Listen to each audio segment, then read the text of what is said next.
Ok, juste avant de commencer cette vidéo, je sais que le cadrage change un peu de d'habitude, mais aujourd'hui je vais vous présenter l'objectif avec lequel je tourne la plupart de mes vidéos.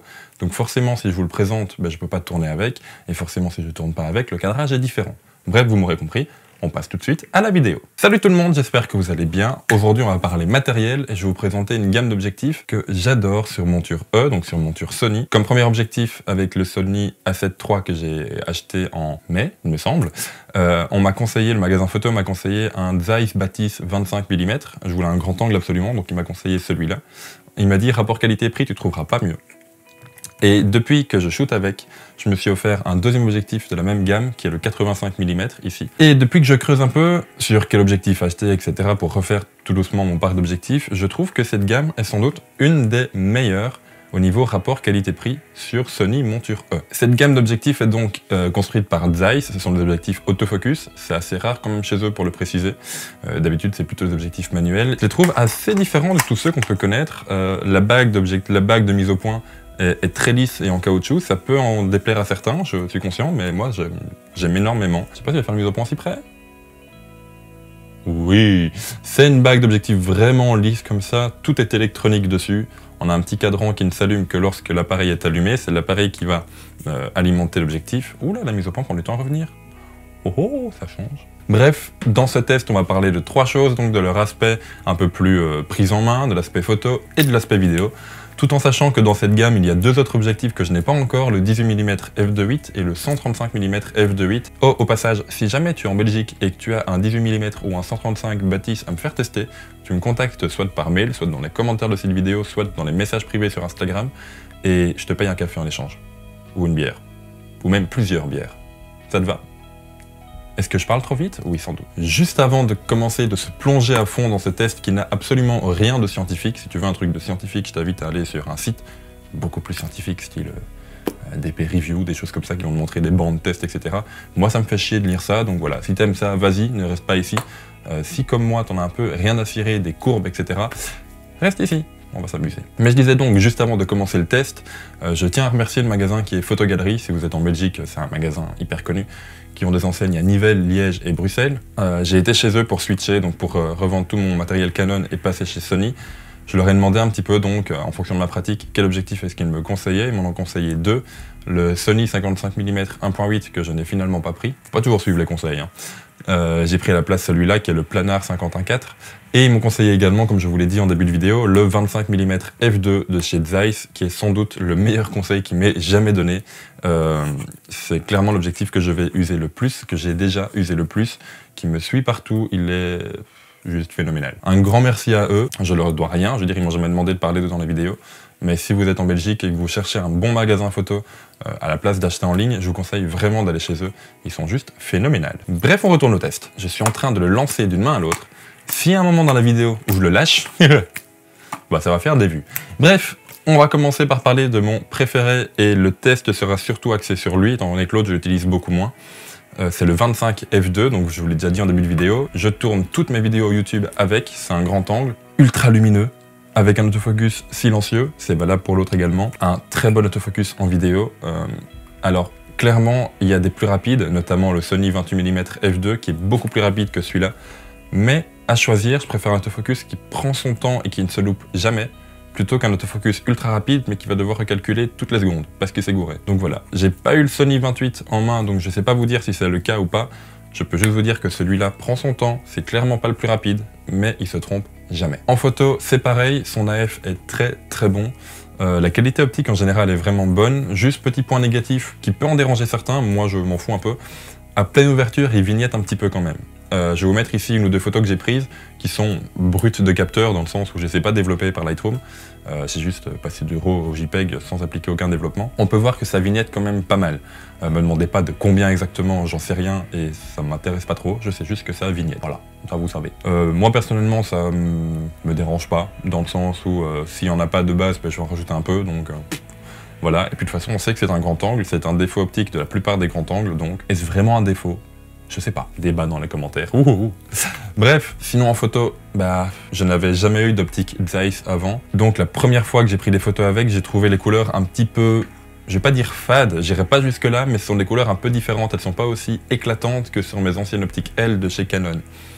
Ni que les optiques Nikon que j'avais il y a encore plus longtemps. C'est des couleurs un peu plus... Je sais pas comment appeler ça, j'ai pas envie de dire neutre parce que j'ai pas envie de vous dire que la couleur est totalement désaturée, c'est pas vrai du tout, mais c'est un rendu de couleur vraiment typique à Zeiss.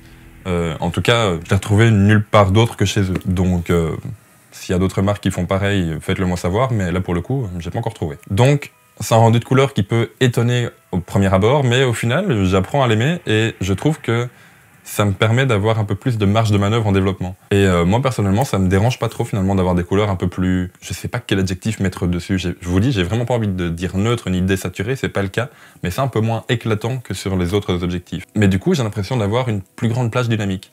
Alors, c'est qu'une impression, et ce que je viens de dire est certainement une énorme connerie, mais je sais pas comment expliquer ça, mais du fait que les couleurs soient moins pétantes, j'ai l'impression d'avoir plus d'infos dans l'image. Voilà. Et je me répète, ça n'est qu'une impression, et les plus puristes d'entre vous vont certainement m'allumer dans les commentaires si ce n'est déjà fait. Bref, en photo donc, un angle de 25 mm, clairement 25, 24, moi perso je vois pas la différence. Et d'ailleurs, tant que j'y suis, j'aimerais bien savoir s'il y a une vraie différence entre le Sigma 20 et le 24 au niveau de la focale. Donc je disais, un angle de 25 mm, bah, on connaît pour du reportage, c'est juste génial. L'ouverture de f2 est suffisante, j'ai déjà eu en main pas mal de fois des 24 f1.4. Il n'y a pas une très grande différence entre les deux. On va parler rapidement du bokeh. C'est un grand angle, donc oui, on peut en avoir en ouvrant à pleine ouverture, en se rapprochant du sujet, avec tout ce qu'il faut pour faire du bokeh, soit le flou d'arrière-plan, mais ça reste un grand angle. C'est pas ce qu'on va chercher avec de prime abord. Ça reste, comme je vous l'ai dit, vraiment un très bon objectif, très solide. J'ai pas parlé d'ailleurs de sa prise en main, je vais le faire tout de suite, excusez-moi, j'ai mélangé un petit peu les ordres, mais soit. Niveau prise en main, comme je vous l'ai dit, il est tout petit. Hop. Sans le pare-soleil, il est vraiment minuscule. Alors pour ceux que ça dérange, et je sais qu'il y en a pas mal, il adore les traces de doigts. Voilà, si vous le prenez en main, il va être dégueulasse tout de suite. La bague de mise au point, comme je vous l'ai dit, change, mais ça c'est valable sur toute la gamme Batis. On la voit ici. Je fais la mise au point s'il te plaît, petit. Voilà. C'est une bague de mise au point qui est très fluide, très douce, mais qui a un toucher très particulier.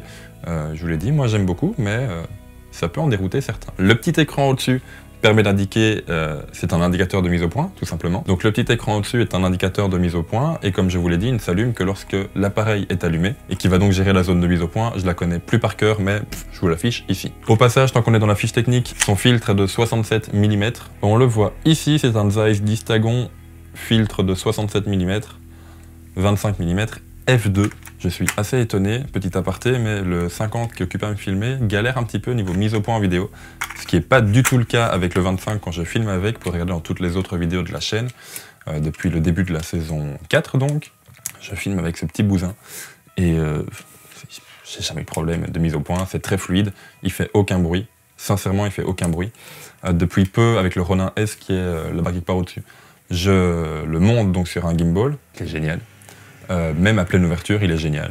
Je vous mets ici quelques plans de vidéos que j'ai tournés à Londres et en mariage. Vous commencez à connaître ces deux vidéos, mais elles ont été tournées presque entièrement avec le Sony A7 III et le Zeiss 25 mm f2. Pour résumer, autofocus très rapide, rendu des couleurs de Zeiss, donc c'est différent, ça n'est pas moins bon ni meilleur, c'est juste différent. Au niveau prise en main, tout petit, tout léger, sincèrement. Je sais même pas vous dire combien de grammes est-ce qu'il fait, je vous le mets là également. J'ai pas fait mes devoirs avant, j'ai pas été chercher les infos, mais je les ferai après pendant le montage. Très léger, ultra rapide, pas hyper cher, j'en vois souvent tourner en occasion autour des 750 ou 800 €.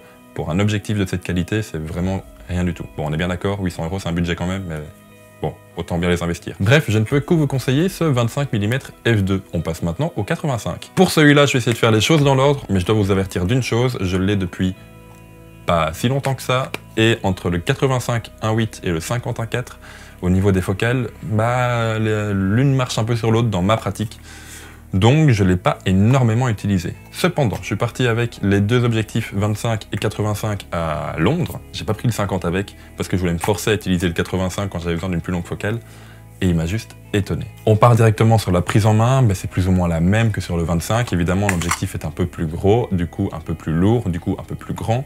Le pare-soleil plastique, s'en fout un peu.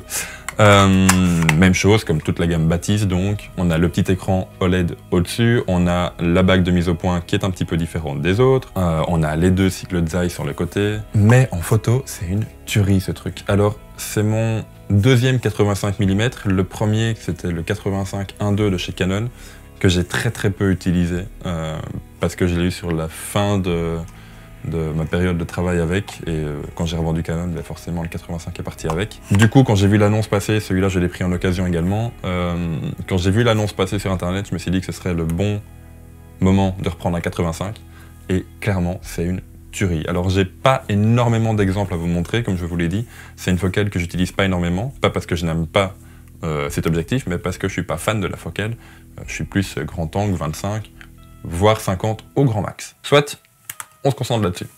Au niveau photo, c'est une bombe. Un autofocus très rapide et ultra précis. Alors je sais pas si c'est la technologie du Sony avec son IAF, ou si c'est l'autofocus du 85, ou si c'est les deux mélangés, mais ça marche à tous les coups.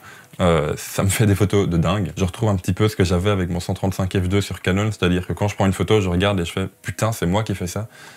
C'est limite trop facile, mais bon, c'est un peu jouissif de l'utiliser. Il a un rendu des couleurs, comme je vous l'ai dit, très bon, un autofocus terrible. De nouveau, à pleine ouverture, il vignette un tout petit peu, beaucoup moins que le 25, je trouve. Mais effectivement, quand on ouvre à f1.8, f1.8, 8, U8 ou U8. En Belgique, on dit U8. Soit, quand on ouvre à f1.8, effectivement, il vignette un petit peu, fatalement sur les bords. De nouveau, ça me dérange pas tant que ça. Si jamais ça me dérange, ben, Lightroom le corrige très bien, que ce soit tant pour le 25 que pour le 85, mais ça me dérange pas tant que ça d'avoir du vignettage, donc voilà. Pour info, il y en a, mais moi ça me choque pas. Comme je vous l'ai dit donc, une très bonne construction, un autofocus très rapide en photo. En vidéo, je trouve un tout petit peu moins. On a face à lui un Sony 85 mm 1.8 également, qui est bien meilleur pour la vidéo. Sans aucun doute, qui est même un petit peu moins cher je pense, si je me trompe pas. Mais voilà, je lui pardonne parce que j'utilise beaucoup plus en photo qu'en vidéo, et pour le peu que j'utilise en vidéo, ce 85 me convient totalement.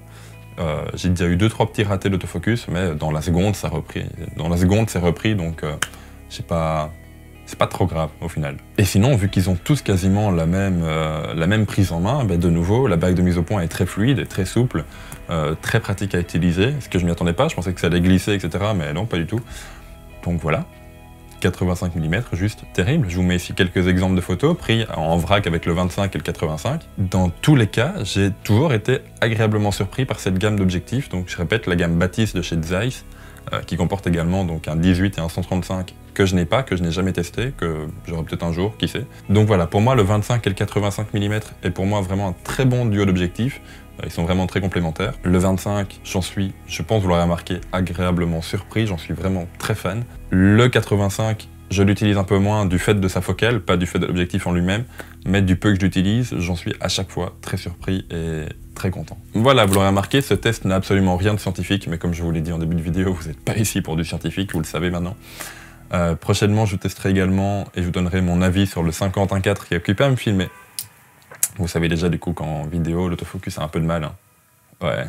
Ouais, il a un peu de mal quand même. Mais il a un très bon rendu en photo et c'est pour ça que je l'ai. Bref, j'espère que cette vidéo vous aura plu. Si vous êtes toujours là, je vous invite à vous abonner, à laisser un commentaire, à laisser un j'aime, pourquoi pas, à partager la vidéo sur des groupes ou sur des groupes Facebook ou sur votre Facebook ou n'importe où, enfin bref, parle-en à tes amis.